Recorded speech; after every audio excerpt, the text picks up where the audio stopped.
The Space Museum. I'm Mark Marquette, and we do have some happy birthdays today. Two astronauts up there, Marty Winkle, my cameraman co-producer, and I welcome Mike Leinbach here to our studio. Hi, Mike. Hi, Mark. How you doing, man? Oh, great. You've been on Stay Curious before. We had a nice book signing here with the book you wrote with Jonathan Ward, Bringing Columbia Home. That Yes.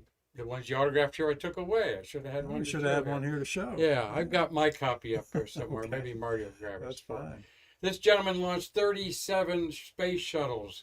The final shuttle program launch director, responsible for the overall space shuttle countdown policy, planning, execution activities for the final 11 years of the program.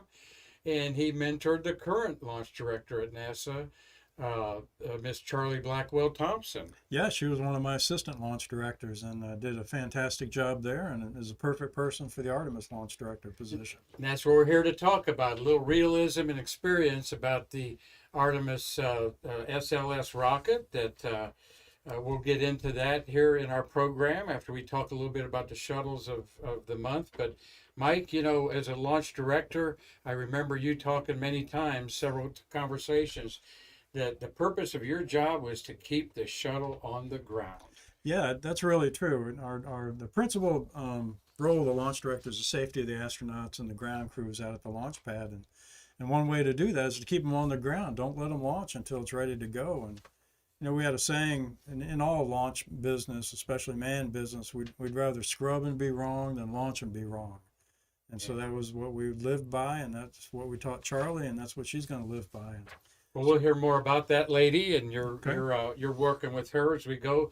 No coincidence that we chose this beautiful green screen backdrop here. This is STS 106 on September 8th, the year 2000, 22 years ago. This was your first baby to be full responsible for as launch director. It was the first one I was launch director, and yeah, I remember that day. It was a nice day, and I was nervous, but I was ready for the position and ready for the responsibility, and unfortunately we did okay that day, and so yeah, it was fun. Well, I'm consulting my shuttle scroll here, folks, that I've had you autograph before, and I have the launch directors blocked off there, you and Bob Seek and David King and Ralph Rowe, and of course Mr. Jim Harrington. Right. The 106 was Wilcott was your commander, and Scooter Altman was the pilot on his second mission. Right. That was Wilcott's fourth, and that was a hard hat mission to the ISS, the 22nd flight of Atlantis. So special bird for you, I know. Atlantis. Yeah, no, I love Atlantis. I loved them all, but Atlantis was special, and Columbia was special too. But yeah, no, I loved them all. Well, we're going to talk about that here in just a second, but there is, see, I had one before that, Marty. Yeah, we want to just say there's your Artemis contact information out there on the pad. And we're going to have Mike give us his take on what's going on out there, and you know, what better person to you get your information, Stay Curious fans out there, from Mike Leinbach, who launched the shuttle 37 times. He's full aware of all the anxiousness everybody has to do it, but Sure. It's got to be done right. It's got to be done right, and you know it's disappointing when you don't launch, and it wouldn't be you wouldn't be human if you weren't disappointed that you scrubbed the launch countdown, but you don't launch until it's right, and we've all heard that before. And hydrogen's very difficult to deal with, and they're learning their lessons on the disconnects at the hydrogen line, and I feel confident they'll fix that and go for launch next time. And the latest news is. Well, we're replacing not we. Yeah, I'm not you're I'm retired. You're in the peanut gallery now. I'm in the peanut gallery. Yeah. And but I do get to cut Charlie's tie after launch. Oh, do you? So that'll be very special. That's a tradition. That's right? a tradition for launch director position. Yeah, I get to do that, and so she has to launch sooner or later. I don't get to cut her tie. But, Okay. no, they're working on the quick disconnect right now. They've built a tent around it, and they'll be changing out the seal on that guy, and hopefully that'll solve the problem, and I feel confident it will. And then they'll do a tanking test out at the launch pad and flow hydrogen back through that system, make sure it doesn't leak, and assuming it doesn't leak, then they'll go for a launch attempt. Actually looking as early as the 27th maybe of this month, huh? It could be that quick if the range allows their range safety system battery waiver to be approved that we have requested, that NASA's requested. We've requested that in the past, and sometimes the range will go along with us, and sometimes not. And so we'll just see how it turns out.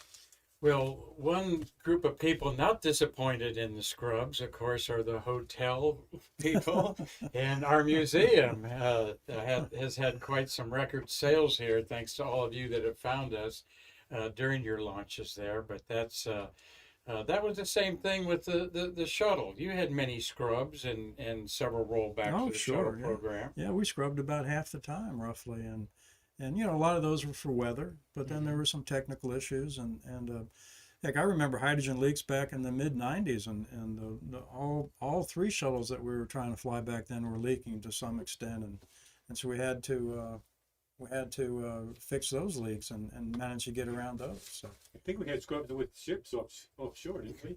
Sure. Yeah. Marty says they've scrubbed with ships offshore. I know it's aggravating when it's a beautiful day here and your transoceanic abort landing sites weren't good over in Morocco and Spain, and people couldn't understand that, I'll bet. For the return to flight mission back, when was that? STS-26. Well, that was actually this month. That's one of our shuttles this month. Yeah, we scrubbed the first time for upper level winds. And it was a beautiful day here. I remember it like it was yesterday, and it scrubbed for upper level winds, although it just looked beautiful from the ground. So that's our September 29th shuttle of the month. We're going to show you our shuttles of the month. Marty, we've already got some questions from.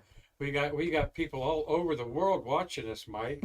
I know Robert Law is enjoying his Friday evening cocktail, celebrating the Queen, no doubt, up there in Dundee, Scotland. Robert. Oh wow. You'll have to drop me a line on all this wonderful Queen Elizabeth II, Queen for the ages. Yeah, write to us, Robert. Did you ever meet her or anything like that? No, but I met Charles, Prince Charles. I know. I remember Prince Charles was out Charles there. was in town, and he came through the control room, and I was a NASA test director back then. But no, I got to meet Prince Charles. And now he's King Charles. Now he's King Charles III. Yeah, I seen pictures of Macaulay with him. Oh yeah. Mike was leading. He was involved with the USA back then, probably, right? Yeah, probably yeah, so. He was involved then. Yeah, Marty, we got a couple questions. Yeah. I got to repeat your questions, too. So. Eamon Cregan from Ireland. Eamon Cregan from Ireland. Yes, sir. Do you meet with Bob Seek often and talk about old times? Do you meet with Bob Seek, former launch director, and talk about old times? We most certainly do. In fact, he and I were together for both launch attempts of the Artemis rocket. He came up to my house and we drove into the Space Center together, and we were listening to the countdown from my old office in the Launch Control Center, and both he and I are going to cut Charlie's tie. I should have mentioned that earlier, but Charlie's asked both of us to cut her tie. So yeah, no, Bob and I are good friends, and I expect he'll ride with me in my pickup truck to the third launch attempt, whenever that is. I'll bet Bob's watching. Hey, Bob. He's always a great mentor for me here at the museum, and I love his Gemini stories as much as anything in there. Where he was a weatherman in the Gemini era. That's correct. In fact. So Bob Seek launched the most shuttles, I believe 52 or 3 to his credit. You launched 37 of the 135 launches. What else, Marty? Mark Usiak. Mark Usiak. Mark, how you doing? What is the difference in the seals between the shuttle and SLS? The difference in the seals between the shuttle and the SLS locks and hydrogen seals. They're very similar. I don't know of any particular differences, but the quick disconnect is a similar design between the tail service mast for shuttle and the disconnect for the Artemis vehicle. And you have to separate the fueling line at liftoff, and so you have to have that seal in there and the quick disconnect to get it away from the vehicle. And so they're very similar in design. I don't know the particulars, but they have to be very similar in design. Another question. William Whiting. William Whiting. He's William's actually a great Stay Curious watcher, and he's got one of the new condos across from the high school. Oh, is that right? There. Yeah. Okay. Very We'll good. have to see if he'll let us come up there and watch the launch. I didn't know they were open yet. But not yet. He's wanting to close on it. William Whiting, what's up, buddy? If he's in Pennsylvania. Okay, how long does it typically take for range safety to decide on a waiver such as they were asking for Artemis? How long does the range take to reply to the extension? Well, back in the shuttle days when we requested a waiver, it doesn't take long. I would think within a couple of days of the formal request, they would review and look at the battery health and the conditioning that the batteries went through and rule on it at that point. So it won't take long to find out. We might find out today. I don't know. And thanks to the Usiak brothers, Mark and Tom, our new microphone arrived today, so Marty can be mic'd up Once you properly. get hooked up. Yeah, we hadn't hooked it up today because A little technical difficulties. yeah, we had a little few snafus at getting online today. But yes, sir. What's Okay, next? Ivan Sidorik. Ivan Sidorik. Fedoric. Okay. Okay. How far in technology is NASA since the shuttle compared to SLS? And How does- far has technology advanced in the last 10 years with Well, this rocket compared to the shuttle? You know, this rocket was being designed while we were still flying the shuttle. Most aspects of it were designed for the old the Constellation program, which was going to be the successor program to the Space Shuttle. That was announced by President Bush in 2004. And it was, you know, the heavy lift vehicle, it's evolved into this SLS vehicle that's being used for the Artemis program. And so the main engines of the shuttle are used on the SLS. There are 4 of them instead of 3. The saw rocket boosters are right from the shuttle program. They're 5 segments in height rather than 4. But a lot of the technology comes right from shuttle.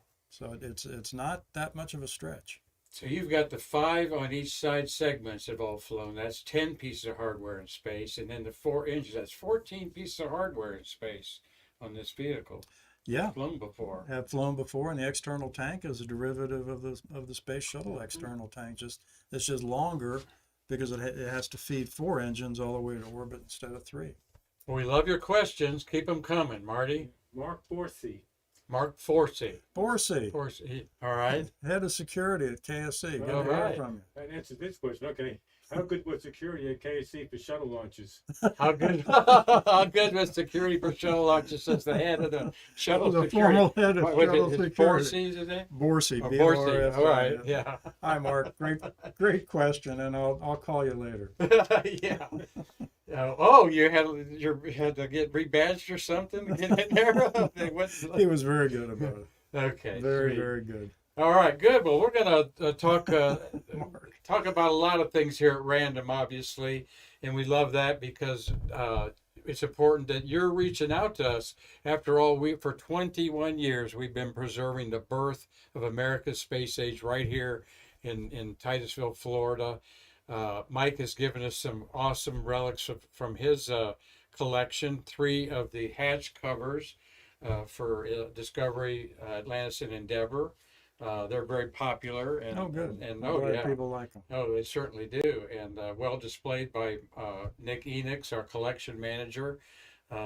You've been in here many times. How's the new look? I love it. I just noticed the flooring, the carpeting on the floor, and the studio here. It's wonderful. Yeah, You guys have come a long way in the couple of months since I've been in here.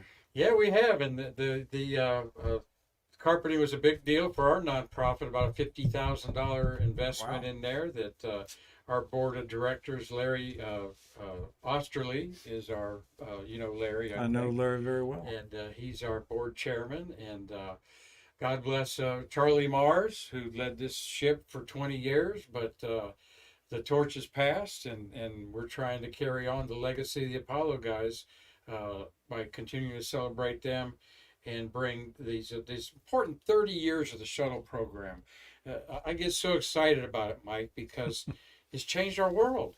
Well, it did. I mean, that was our nation's space program for 30 years, the manned aspect of it, and yeah, it was kind of bittersweet when we had to shut it down, but it served us very well, and very proud to have been part of it. And address this, because I find it, the last 3 missions, people had their pink slips in hand, Yeah. but excellence was still at the forefront thanks to your leadership and others. Well, yeah, I don't know about that so much, but Oh, I yeah, do. no, the people that dedicated their lives to doing the shuttle, to putting the shuttle together and launching it and flying it safely, and the last shuttle launch was just as safe as the one before and the one before that. So I had no qualms at all about continuing on down to STS-135. just wish we could have gone more. That's all. Absolutely. Marty, another question? Yeah, Gary Jarrell. Gary Jarrell. Mike, has Charlie asked you for any guidance going into the first two countdowns? Has Charlie Blackwell Thompson, the director, asked his guidance going into this countdown? We have talked numerous times over the last 10 years, and we've shared different stories and experiences. So I wouldn't call it asking for guidance. I would call it just a friendship and a mentoring, and she knows she can call me anytime. And we've got some pictures of her to show you here down the line. Thank you all for being so enthusiastic with our special guest, Mike Leinbach. I want to put up there the picture of your There book, you go. Bringing Columbia Home, Thank you. that you wrote with this gentleman, Jonathan Ward. Hi, Yep. Jonathan. I know you're Jonathan. probably watching. And this book is a definitive book on the Columbia disaster, in my opinion. I told Mike before we went on, he made me cry several times reading this book. It's very dramatic, but I get goosebumps on my arms thinking Yeah. about it. Yeah. Just give us the how many people involved and a little bit about the Columbia disaster. Well, You were the coordinator of the entire thing, as the driving force behind the Columbia preservation team. You led the reconstruction team out there.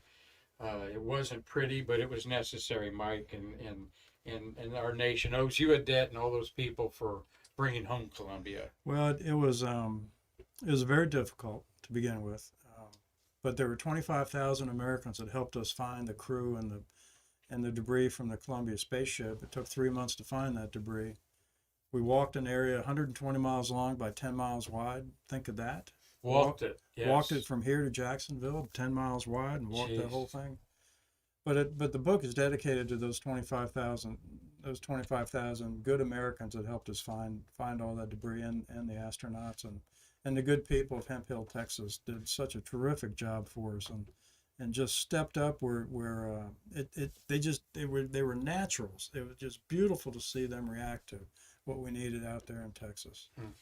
Yeah, the book is filled with good deeds and incredible acts of heroism, and let alone everyone that was involved in this. And 20 years in February. Yeah, we're going to have the 20th anniversary get together in February out in Hemp Hill, and we did it 5 years ago at the 15th, and we'll do it again this coming February. But yeah, 20 years. It's hard to believe it's been that long.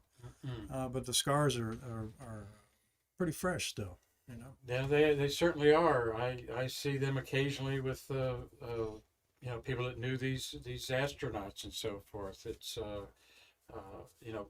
but again, it's part of the business. All the astronauts Yes. talk about like that. They know the dangers there. They know the The dangers. rewards are great too. and they climb on board knowing the dangers, and but they're willing to do it for the country, and that's just wonderful. There's Jonathan Ward with you in the book. Question? Yeah, Mark Usiak. Mike, can you talk Jonathan Ward into coming down for the new launch date?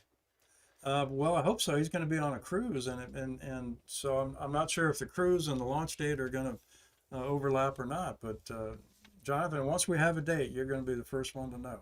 All right, super. Okay. That picture was taken Yeah. up in St. Augustine. Oh, was it? We were up there and just celebrating the book coming out, and Jonathan St. and I Augustine. and our wives, we went up there and Getting your pirate on up yeah, there. exactly. Yeah, they love pirates up in St. Getting our Augustine. pirate on. Yeah. Yep. Yeah, that's always a good weekend trip to go up to St. Augustine up there. Well, you are retired, but you're you kind of stay busy in your retirement like I do, or semi-retirement. Tell us what you're doing out at the Kennedy Visitors Complex. Well, at the Visitor Center, I conduct tours of the Atlantis 2 days a month. And I have 2 tours on those 2 days, are usually alternating Thursdays. But I take guests around, and we talk about the Space Shuttle program. We talk about the early days of America's manned spaceflight programs.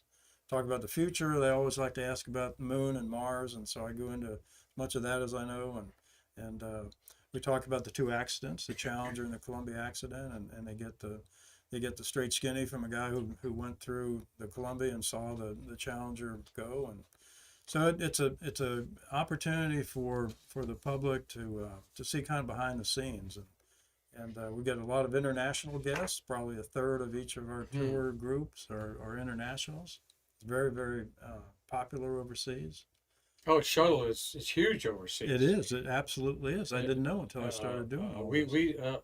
Oh boy, a good percentage of our auction items go overseas. Okay. Yeah. And in fact, I was texting Bruce Melnick today to see if he could be involved in an event that we're doing. There's a documentary on mobile launch platform too. That's we're gonna have the world premiere Sunday, September 26th at the Hyatt Place. Maybe we can get you involved in that. We just put all that together. Bruce is the star of it in there, I think. Melnick. Bruce is a great guy. And he texted back. He's supposed to be in England that weekend, but he thinks plans might change because of the death of the Queen over there. Oh yeah. But no, very popular over there. You need to get with Johnson, book you some European appearances out there. I'm sure they'd love to talk to you. Yeah. They're crazy about it, aren't they, Marty? Yeah. Really. There's several museums over there. Well, great. Book your tour out there. I'm going to give myself a birthday present in November to get on the tour there. They limit it to 30 people, I understand. That's correct. So I better get in on that. There you are in action 10, 12 years ago. Yeah. Marty, we've got another question. Two questions. Iman again from Ireland. Iman from Ireland. Where were you on April 12th, 1981, Mike? Where were you? Okay. Where were you April 12th, 1981, the launch of STS-1? Yep, first launch of the Space Shuttle. I was just about to graduate from graduate school, a master's degree in engineering up in Charlottesville, Virginia. And probably He's a Cavalier. I am a Cavalier, both undergraduate and graduate. Kathy Thornton. Yep, Her absolutely. birthday's, she's going to be at the Space Center a couple of weeks. Oh yeah, I'd love to see her again. Yeah. And no, we were up there, and then after my master's, I got a job with Babcock and Wilcox down in Lynchburg, Virginia. I worked there for 4 years, something like that, and then came down here. Did you ever think it? No. How your life would change? No, truly I didn't. I was lucky just to get a job with NASA. I was doubly lucky to get a job here at the Kennedy Space Center, and to finish my career as a launch director was just magical. It was magical. 1984, you joined NASA. What'd you do? I was in design engineering. I got hired. I got hired as a structural engineer. So I was designing launch pad platforms and weather protection around the vehicle, and we were still in the process of getting Launch Complex B, 39B, up and running to support the Space Shuttle program, and so I did a lot of work out of Pad B, and then I met the guys, the folks in the operations arm of the business, the NASA test directors, and they hired me on, and I was a journeyman level test director, pulling third shift duty and second shift and weekends, and kind of moved on from there. Who mentored you up? Norm Carlson Carlson hired me, and it was absolutely my mentor and good friend and boss and all those things, and almost like a father figure to me down here. Just terrific guy. Wish I could have met him. We have his silver Snoopy and the certificate that Brian O'Connor sponsored him, Astronaut. To just a special person. Yeah, he certainly was. And his family's still around. And if any of you are watching Stay Curious, we honor Norm Carlson any chance we can around here, particularly around Beans or Go time with the STS-1. That's right. Yes, Marty. Dave Pirelli wants to know, Mike, was there any one launch in particular that stands out as a favorite, where everything fell into place?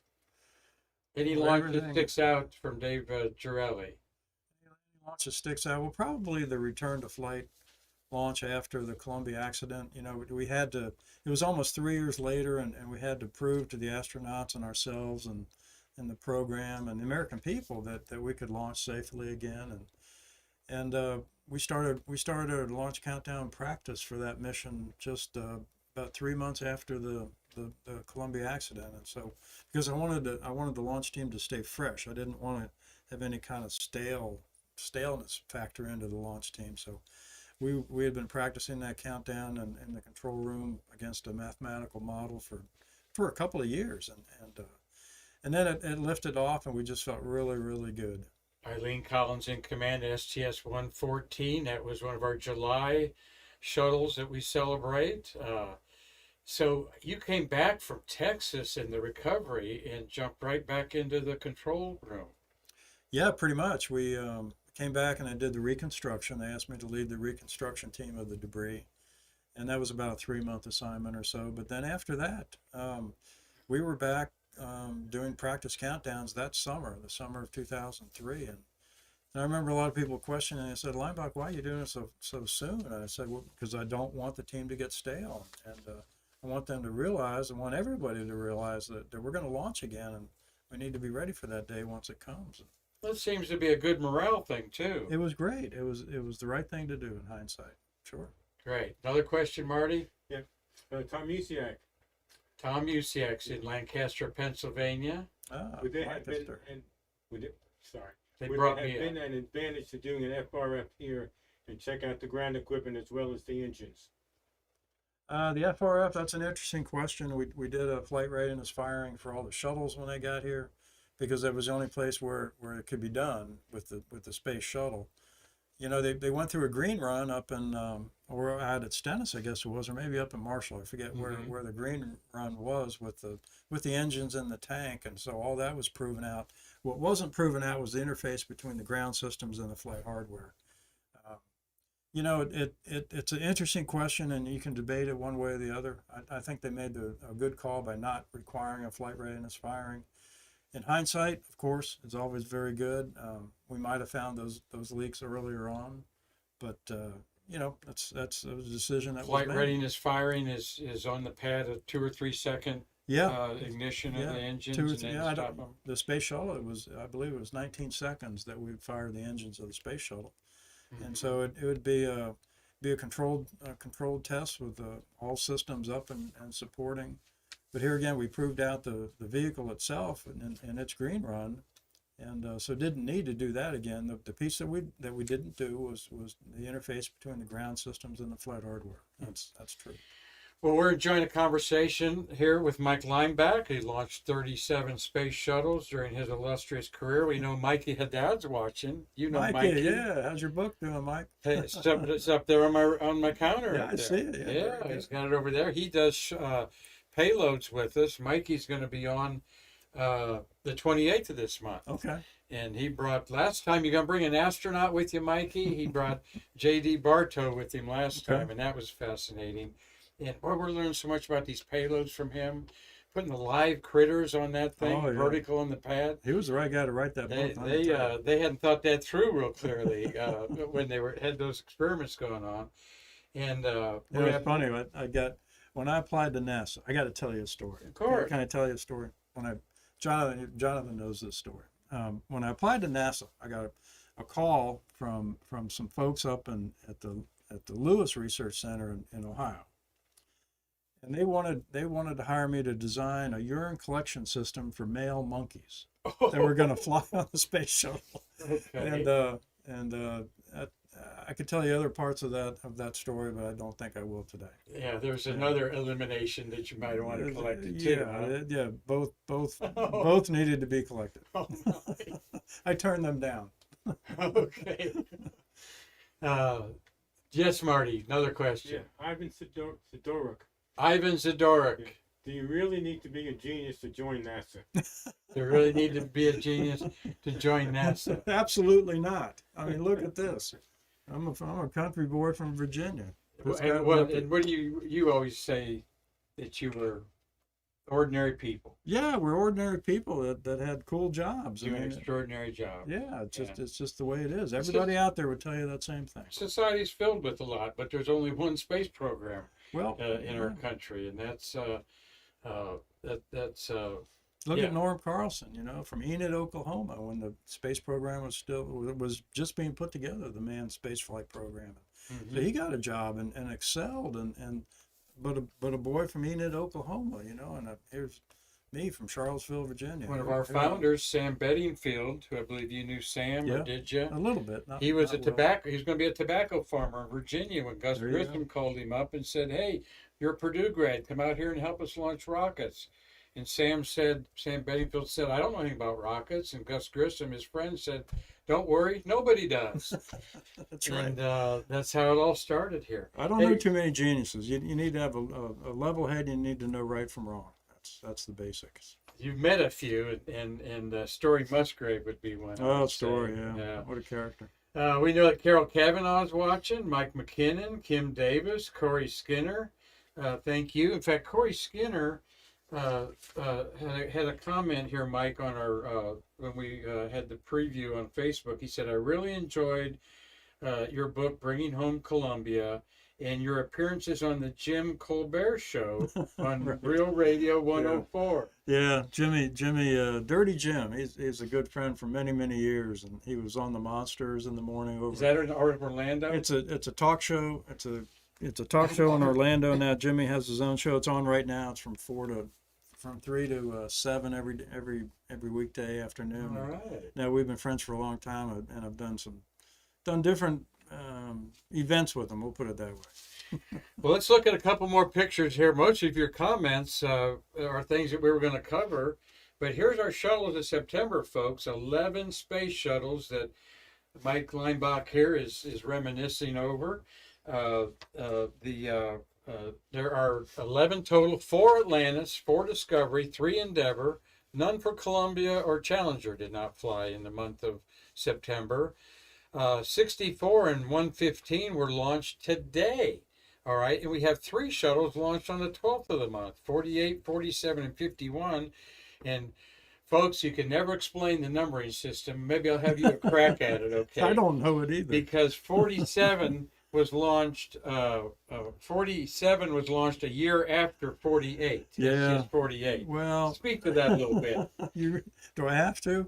It's a curious system. When a mission gets assigned, they get an STS number, and then if that mission got delayed and another one had to jump in front of it because they had higher priority or something like that, they don't give up the number that they were originally assigned. So that's why a 47 would fly after a 48. It was all about the people like Marty working in the launch processing system. That's They right. had to have the same numbers to follow their paper trail. We and all asked that Marty stuff. if we could change the numbers, and he said no. Right. Got some seminal missions there, Mike, including in the middle there. 47 was the first African-American woman to go to space, Mae Jemison. Oh, May, sure. On there, Hoot Gibson. I think that was Hoot's last flight, maybe. We've got 2 Mir missions there to the Mir Space Station, 2 International Space Station hard hat missions, 5 science payloads, 1 TDRS, important tracking data relay satellite for our shuttle at the time, and then of course the space station communicates through that. And we're gonna have Mikey Haddad will be on the 28th to talk about Space Lab J. Next Wednesday, the 14th, we're going to enjoy Mr. Hugh Harris, Oh, good. voice of NASA. Hugh's been a little under the weather and couldn't come in August, but talked to him yesterday. He feels a lot better. Good. Glad. He's 89 years old, Great guy. and he loves our Stay Curious audience and sharing with us. Everybody loves Hugh. Yeah, everybody, all the media out there wish somebody like Hugh was out there to handle their needs during this Artemis thing. Right. Terry White has come in the fold. You know yeah. Terry. Oh, very well. Terry's doing the shuttle garages once a month with us to tell people about that. And of course, Triple T, Travis Thompson, having him on once a month or so. We've had him on 2 years straight, so I think we've about wore out of Tales from the White Room that he can tell, Mike. That he can tell. I was going to say. I bet he's got more. Oh yeah, well, you've got a few, I'm sure. But, Yeah. you know, that's what's interesting. I see pictures of you. You were all over the facility out there. You went up to the different levels of the gantry, the remote Sure. service structure, as we call it up there. Sure. Yeah. No, I climbed all over that thing. And so I find that interesting. You probably really didn't have to do that. Well, it's a good way to get to know the people, and they get to know you, and you know, it's management by walking around, and actually leadership by walking around, and so I enjoyed it. I didn't do as much of it as I should. Bob Seek was a whole lot better at it than me. He made time for it, where I tried to slip it in when I could. Mm-hmm. So Well, there's a lot of people pulling at your time, I'm sure, when you're in the in the driver's seat there. Any of them else stick out to you? Of course, your first launch there is STS 106 there, Yeah. launched yesterday in the year 2000. Well, this one, 51, I was the NASA test director for STS 51, and that had an on-pad abort. And most dangerous thing we ever did at the Kennedy Space Center was to fire up the engines of the Space Shuttle with the astronauts on board, ready to go, and then shut them down within that 6.6 seconds. And that happened 4 times in the Space Shuttle program, and I was a NASA test director for one of those, and that'll flat out get your attention. Charlie Walker said, who was on one of those, said it was the ultimate pucker factor for him Absolutely. as an astronaut on the 41D or 51D. That sounds right. It was Charlie Walker, and he's going to be around the Space Coast in October, and hope to get him on. One of the astronauts was quoted as saying that who went through an on-pad aboard, the engine start up and stop, and the astronaut was quoted as saying, "Boy, I thought we'd be a lot higher at MECO." Yeah, there you go. That's a glib remark for Steve sure. Hawley. Steve Hawley's Oh, really? famous line. Yeah. Of course, we have the return to flight after Challenger is a September launch on the 29th, the STS-26. Right. You were working for NASA back then. Sure. Yeah, I had already gotten hired into the NASA test director's office, and I was out behind that launch control center watching it go on that pretty morning. Yeah. So we'll be talking, of course, on Stay Curious about the shuttles of September, because we love celebrating the space shuttle era. You know, I'm passionate about it. It's changed our world, but we have over 300 shuttle astronauts, Mike, in our communities doing great things all the time. And they do. They're wonderful. They give their time. They inspire the next generation. 65 astronauts, 5 of them women, can say they orbited the Earth in the month of September. That's great. So we'll move on from that. There's your beautiful launch there. Let's see, I got, we wanted to talk about the 2 missions real quickly here that were launched on this on this date in history. 22 years ago, being 106 was, we talked about that. Yep. 64 was launched on this date in history. Get my little notes on that. This 64 was September 9th, 94 at 4:12 in the afternoon. First flight of this LiDAR technology experiment. A pretty sophisticated radar deal there. Mark Lee, well, here's your crew. Rich Richards, his 4th and last flight, was the commander. Pilot Blaine Hammond, Yep. his 2nd and last flight. Jerry Lininger's first flight. And Susan Helms, the general. I'd surely love to meet her someday. She's her 2nd of 5 flights to space for Susan Helms. Well, I didn't know she won 5 times. And Mark Lee, 3rd of 4 flights. And Carl Mead, 3rd and last flight. And they were the mission specialists. They did the first untethered spacewalk in 10 years, testing the SAFER system, Simple Right. Aid for EVA Rescue. What do you remember about that? Boy, I don't remember much about it. I remember untethered was always a real tricky thing, because if one of the thrusters had stuck on, they would have been gone. And so I didn't think about that. A thruster sticking. yeah, I mean, like Gemini 8. it could have been, yeah. I mean, if it stuck on, they weren't tethered to the vehicle. Yeah. And so, that's why today you'll see all the astronauts tethered to some extent. Oh, they are tethered and cannot get away.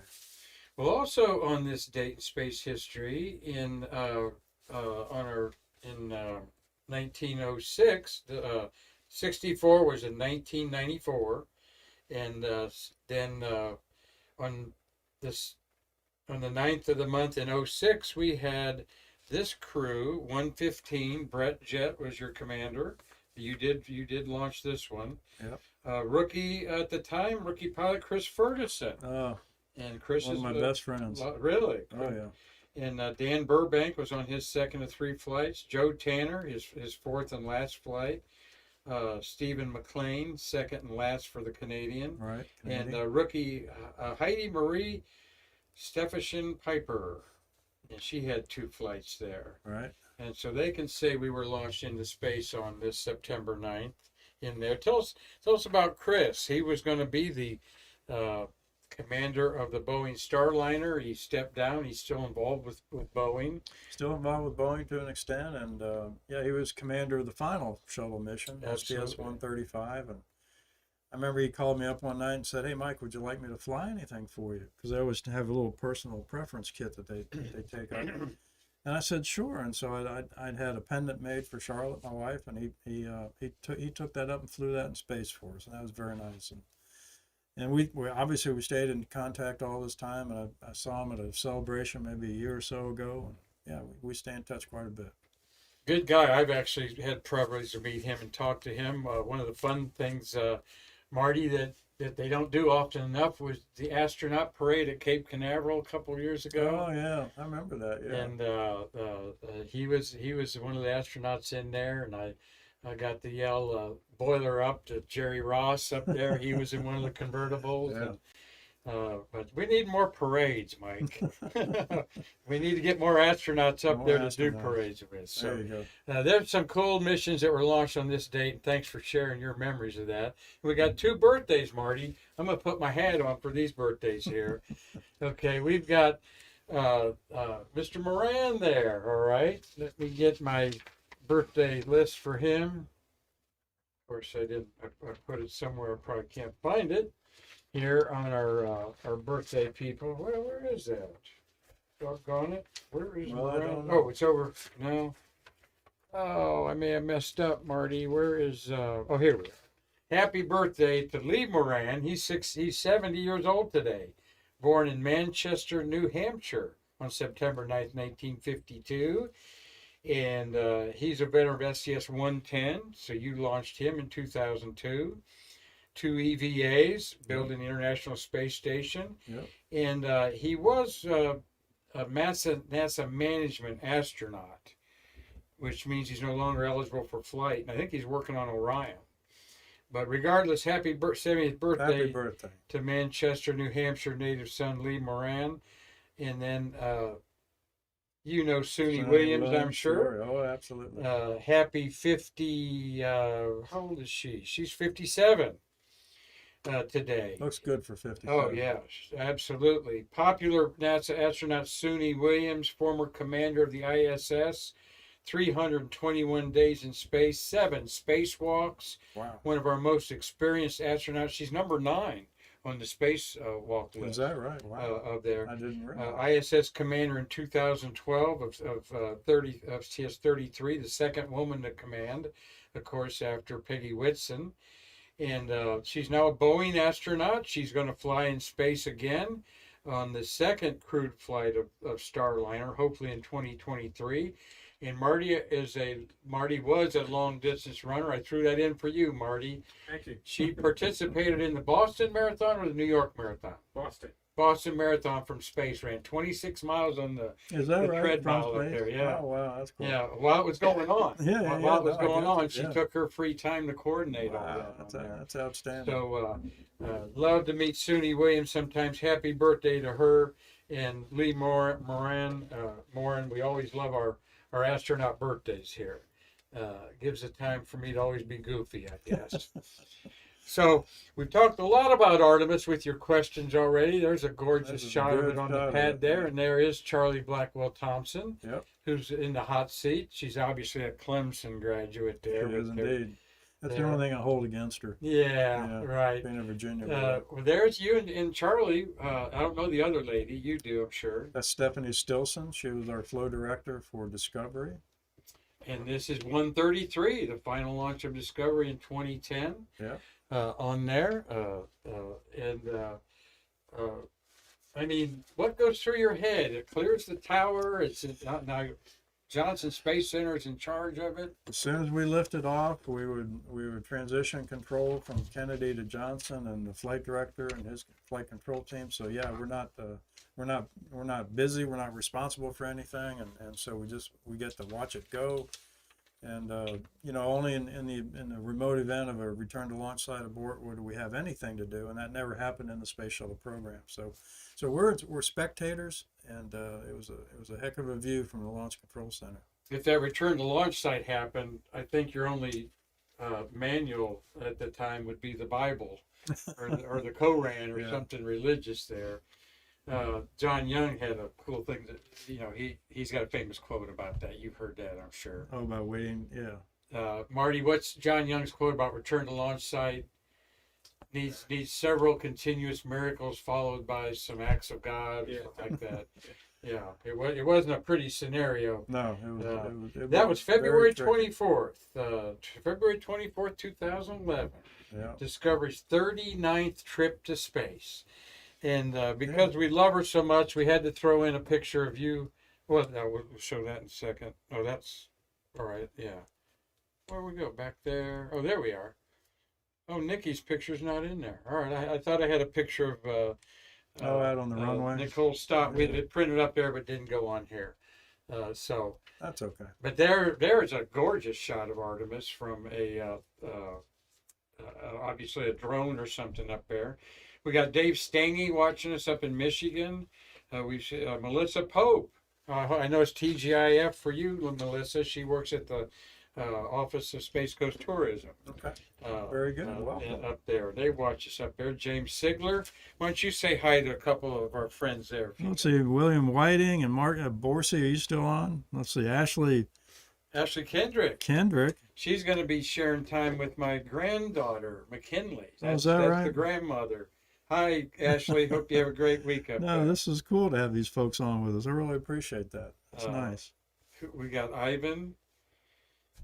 Name a couple others.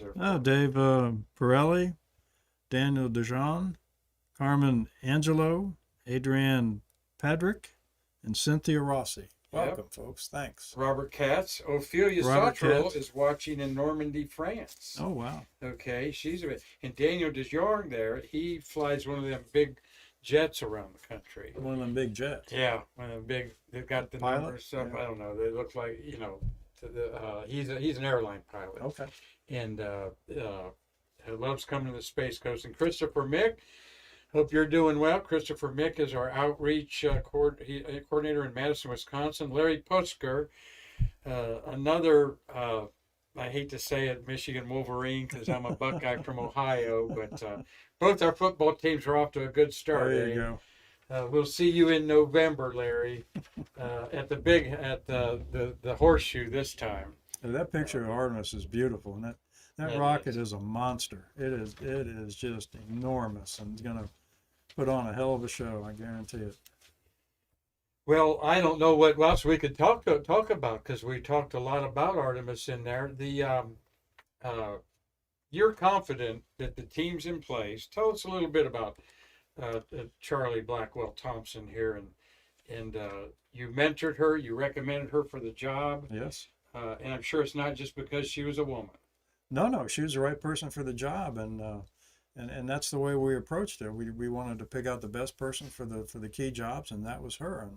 And she happens to be female, so more power. But perfect person for the job. She has the right personality for it. She's able to separate different problems at one at a time, deal with different things simultaneously. So and she has the right personality for the job. And you need somebody in the launch director position that doesn't get rattled. I mean, you need that steady Eddie up there, so that if a problem does crop up, that you don't have a nervous person up there, and that would tend to translate down into the team. And she is every bit of cool, calm, and collected. She's a perfect person for that. Is the personality. It sounds like like our astronauts, our pilots and commanders.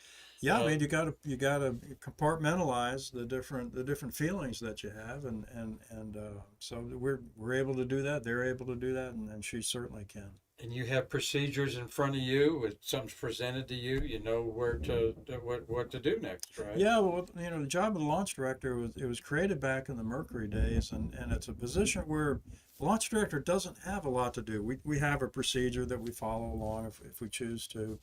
But we don't have a lot to do intentionally, so that we're able to watch the launch team perform and really think about, are we ready to launch that day or not?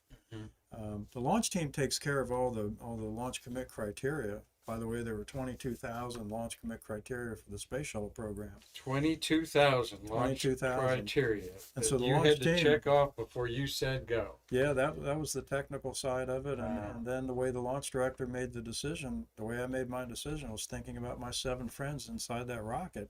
And are we ready to send them on the most dangerous thing they've ever done? And if I felt good that day and all those 22,000 parameters were good, then we'd lift off. If not, we'd stay on the ground. And that's, the job was, there was no such job as launch director 60 years ago, folks. And as our whole space program, even the shuttle, you had to create these procedures and so forth. But I wanted to say Chris Kraft, the first launch director, created this whole thing. Yep. I'm sure you got to meet him a couple times. I never did. You never did? I never did. Oh. No. I wish I had. He did not like coming to Kennedy Space Center. We've got on our YouTube channel a great interview with Chris Kraft. We don't know where we got it. Somebody did it at here at his home in Houston. At his home in Houston, not here. Okay. And he said he never felt at home at Kennedy Space Center. Really? He just couldn't get comfortable in the hotels and eating in the restaurants and stuff. I guess he was kind of a homebody, that he Well, liked being That's back strange. in Houston Yeah. in there. But That's okay. That's Yeah, where he that's was more okay. comfortable. Sure. yeah, he usually the astronauts and love coming here. Well, they had their own place to hang out in the operations and checkout building too. Yeah, They had their own crew quarters up there, so they were well kept, well taken care of. well, we've enjoyed this conversation with Mike Leinbach. Marty, you're writing a couple notes there. We got some people still commenting or questions, or Just 2 more people watching. couple more people watching. We're glad that you're watching us on YouTube. We've monetized YouTube, so watch a few ads to get us 20-30 cents a show here. Patricia Williams, hi Patricia. She interviewed Anna Fisher the other day. Oh yeah. She does Very some good. podcasts, and I checked that out and got back to you, Patricia. Joshua Ramey is another one on there. So Hi, Joshua. so we're glad that you're enjoying Stay Curious today. Mike, anything I didn't ask you that would be of something that our Stay Curious people would love to hear about Artemis or yourself there? No, I just think that the team is doing the right thing, and they'll solve the leak problem. We always do, and then we'll be go for launch. So I'm looking forward to it. I'm going to be on the roof of the Launch Control Center watching liftoff, and then we'll get to go down and cut Charlie's tie, and it'll be a great day for everybody to see them going back to the moon, and that's a big deal for the country and the world, really. So we'd It'll love be to a have you great come day. back in a couple months and talk about that experience. I'll be glad to do it. And we appreciate all that Thank you you do very for the much. American Space Museum, Thank Mike. Mike's become a great partner of our nonprofit here. We couldn't do it without these national treasures, is what I call them. Marty Winkle and Mike Leinbach are seriously, to me, national treasures. They've done things that no one else has ever done on the face of the earth. Launched this space shuttle and no details about it, and that's what we're about here at Stay Curious, as champion that Thank you. cause. Just remember, regular people. Regular people doing extraordinary things. Marty, what's the final question there? From Iman. Iman, Do you remember the concert held after the STS-135 near the VAB? do you remember the concert after the STS-135 launch in the VAB? No, No. I don't remember that. I We do. had a celebration. I don't remember the concert. I probably left too early. I remember the celebration over there, though. I remember the concert. And I can't think who the headliner was. It was a very popular Okay. singer. I can't think who it was. He'll tell you there in a minute. Okay. Sorry. Well, you've given us your personality and the demeanor. It has to be very common stuff, but let's face it, there's some stress involved there. And after a lunch, I probably just want to go home and lay down in front of the TV with a adult beverage. And That's exactly what I did. I got home to my lovely wife and just able to unwind, and so that was my routine. And hi to Charlotte. She's been your girlfriend for how long? 43 years. All right. Well, love to meet her sometime. You will. Bring her. I will. Oh, Okay. absolutely. All right, so everybody, we really appreciate Mike Leinbach being here, helping our nonprofit, but giving you some real experience and some realism about launching this major rocket. Like Mike said, it's the launch director's job to keep it on the ground until 22,000 things are checked off, Yep. ready to go. And the launch director feels good. All right. Then let's go. Well, we're going to be back next week. Of course, Monday, Nick Thomas is going to talk about the whatever we want to talk about. He is the astronaut corraller out there at the astronaut encounter. Nick, thank you for wanting to share your experience out there once a month or so. So we'll have Nick on to talk more about the Artemis experience from the visitors complex side out there. And like I said, we're going to have Hugh Harris back on next Wednesday. We missed Hugh. Jimmy Buffett. Jimmy Buffett was Jimmy the Buffett, wow. wow. Jimmy Buffett was the concert. Okay. I'm Marty sorry I just- missed that. Yeah. So we always trying to improve, stay curious for you, the listener out there, so you can tell more friends to tune into the American Space Museum, where for 20 years we've been preserving the birth of America's space age in its delivery room, Brevard County. We're 9 miles from where the launch pad of Artemis 1 is right now. So thank you, Marty, for another great week. Thank you, Jessica Galloway, our Trekkie Techie, for surmounting things. Thank you, Mike Leinbach. My pleasure. Absolutely my pleasure. And until we see you again, I'm Mark Marquette saying, come visit our museum to bridge the space between us.